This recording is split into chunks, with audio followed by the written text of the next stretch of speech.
Oke, teman-teman semua, selamat datang di kupasan tuntas kita soal kepemimpinan siswa.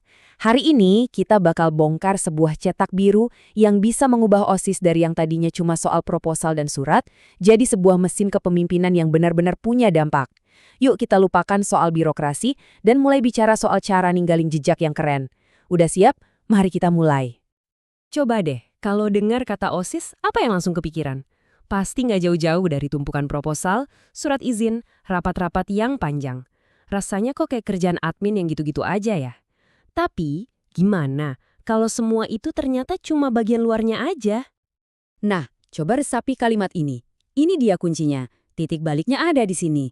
Panduan ini ngajak kita buat lihat lebih jauh dari sekedar tumpukan kertas. Kita itu bukan lagi manajer dokumen, tapi kita adalah arsitek masa depan sekolah. Ini perubahan cara pandang yang fundamental banget. Oke, sekarang kita bedah lebih dalam. Administrasi itu jangan dianggap beban. Anggap aja ini kayak kotak peralatan rahasia kalian. Setiap alat di dalamnya itu dirancang khusus buat ngebantu kalian kerja lebih rapi, lebih fokus, dan pastinya lebih efektif. Ini senjata kalian buat mewujudkan semua ide-ide hebat itu. Nah, ini dia isi kotak peralatan kita. 5 pilar administrasi. Coba lihat deh, semuanya ini saling nyambung kan? Kesekretariatan bikin komunikasi kita jelas. Kearsipan nyimpen ide-ide cemerlang kita, biar nggak hilang di telan waktu.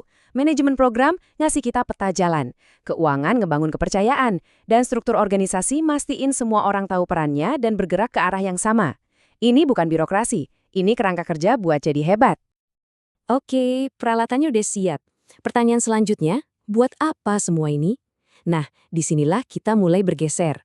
Dari yang tadinya mikirin apa yang kita lakukan, jadi kenapa kita melakukannya. Setiap notulen rapat, setiap laporan, itu semua harus nyambung ke tujuan yang lebih besar.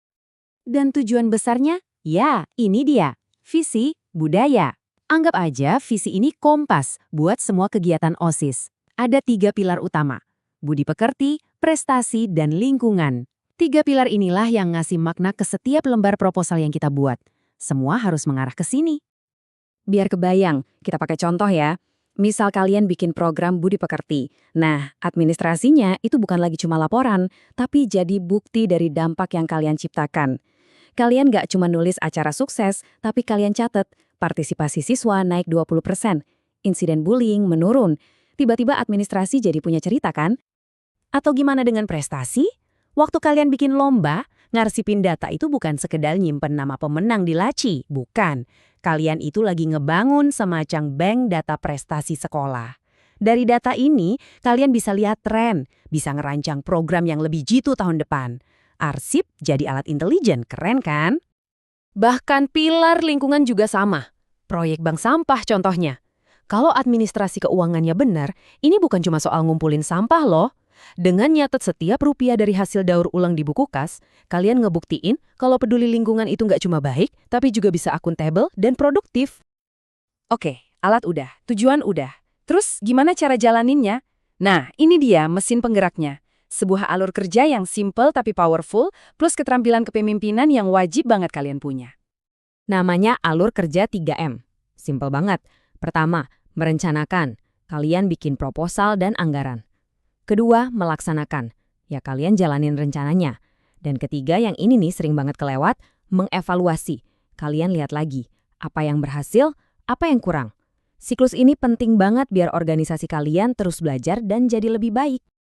Nah, pas di tahap pertama, merencanakan, ada satu filter, satu pertanyaan super penting yang harus selalu kalian tanyain sebelum maju lebih jauh. Pertanyaan ini kayak jembatan antara ide-ide gila kalian sama visi besar sekolah. Ini dia pertanyaan saktinya. Apakah kegiatan ini membawa kita lebih dekat ke visi budaya? Pertanyaan simpel ini jadi filter kualitas kalian. Ini mastiin setiap tetes keringat kalian itu punya tujuan dan ngejaga kalian biar gak kejebak di siklus yang penting ada kegiatan. Mesin 3M itu butuh bensin kan? Nah, bensinnya itu ya 4C ini. Keterampilan kepemimpinan abad 21. Kalian butuh kolaborasi buat merencanakan bareng-bareng.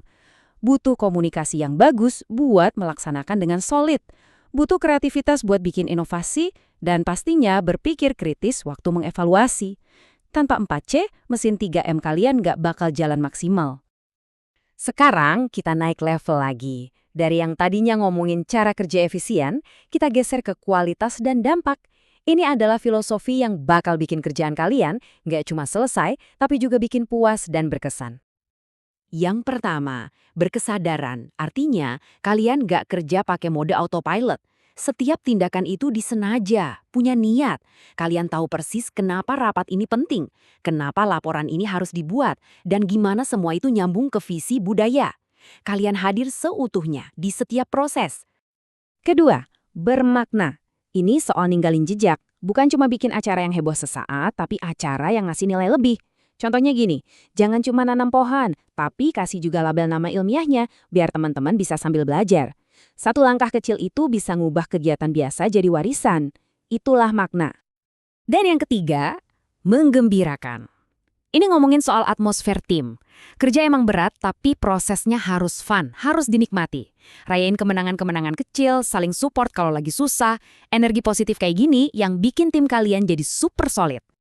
Jadi ingat ya 3 nilai ini, berkesadaran, bermakna, dan menggembirakan. 3 pilar sederhana ini yang bakal naikin level kerjaan kalian dari sekedar baik jadi luar biasa dan bener-bener punya dampak. Nah, jadi inilah rumusnya. Cetak biru kepemimpinan siswa yang utuh. Kalian punya alat administrasi yang tajam, dipandu sama visi yang jelas, digerakin sama mesin yang efisien, dan dihidupin sama filosofi yang mendalam. Semuanya nyambung, saling nguatin, jadi satu sistem yang, wah, susah dihentiin. Dan ini tujuan akhirnya. Kalau kalian jalanin cetak biru ini, kalian itu bukan cuma sukses di sekolah sendiri. Kalian berpotensi jadi panutan. Jadi contoh nyata, gimana OSIS bisa jadi penggerak utama untuk mewujudkan sekolah yang luhur, unggul, dan berbudaya. Jadi sebagai penutup, saya mau ninggalin satu pertanyaan besar buat kalian renungin. Coba deh benar-benar bayangin, apa yang bakal terjadi kalau setiap OSIS di setiap sekolah di seluruh Indonesia jalan pakai blueprint yang sama-sama jelas, bertujuan, dan penuh semangat kayak gini. Coba pikirin dampaknya. Terima kasih sudah menyimak.